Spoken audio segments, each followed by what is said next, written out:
All right, so it's time to upgrade the Schwinn. We got 5 rides in, we got a good baseline. It's time to make some smart upgrades, and not just any upgrades where I'm throwing parts at this thing and making it a $1,000, $2,000 bike. No, smart upgrades to keep this a true budget build. First off, I'm gonna start with some Shimano hydraulic brakes. To be honest, the mechanical brakes are they're no good. You have to do pre-braking, all this crazy stuff. It's no fun. Also, I'm gonna add a 45mm stem, and this is actually $10 off of Amazon. So I'm gonna take my chance at it. It's kind of some bad reviews. I hope it goes okay, but I'm really just doing it to see if the 45mm stem helps get my body position over the back of the bike. This bike is kind of heavy in the front, and it does seem to pull you towards the front, which I don't really like. Lastly, I'm gonna put on some grips. I never got to use the stock grips on the bike because they didn't work right out of the box. So I had some BMX grips on, which are pretty hard rubber. So these are really soft PNW loam grips, I think is what they're called.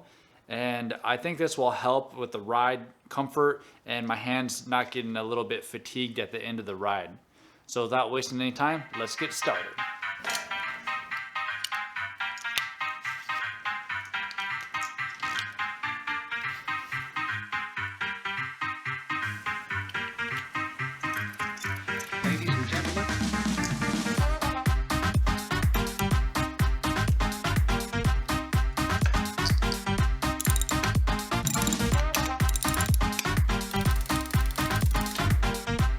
That definitely took some fiddling. I saw on YouTube that you actually tighten these down to 60 foot-pounds. The box didn't have any instructions, so shame on you, JG Bike. And that's just what I did with my little torque wrench here.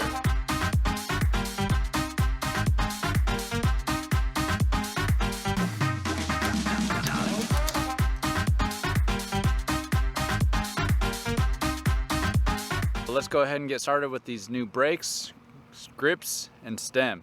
Can't wait. Right away, it was clear the Shimano MT200 brakes were worth every penny. I could fearlessly bomb down steep terrain faster than I had before, and only using one finger to brake instead of 2. The shorter stem helped the bike turn much better and have a tighter turn radius. Without having to pre-brake, I could roll and pump through the drops and make it to the other side without pedaling, which substantially helped my Strava times. Now that I'm going much faster, chain drops are becoming more frequent and frustrating. You got a little noise that time and dropped the chain. Mother. Oh, I'm so sick of this. Now let's jump into some Strava analysis. This trail is the first real trail of the ride, so I'm completely fresh in both clips. Also, sorry for the bad camera angle on the right, I'm working on it. On the first downhill turn, it was evident that the bike was turning better. With the stock bike, you can hear that I was already on the brakes, so I didn't blow over the turn. This allowed me to roll much faster through the twists and winds of the rest of the segment. On this particular segment that took me about 3 minutes and 30 seconds without the Shimano brakes, I was able to knock 35 seconds off of this segment on the very first ride with the new brakes and stem. I'd say they're worth every penny. Overall, the mechanical brakes are garbage and they are hindering the bike's ability. So going hydraulic, I'm glad was my first upgrade, and I do recommend that to anybody else. This should be their very first upgrade. Another thing that's kind of hindering me is the chain popping off. So the derailleur, I don't know if it's not strong enough, doesn't hold enough tension, but it just keeps popping off.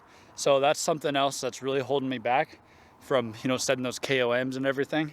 That 45mm stem with the 29 wheels, man, I could really flick that front wheel around. It could really make a difference. I hope it shows on the video. Hopefully that $10 stem holds up, but the stock one wasn't much better. It was like pretty much hollow. I don't know.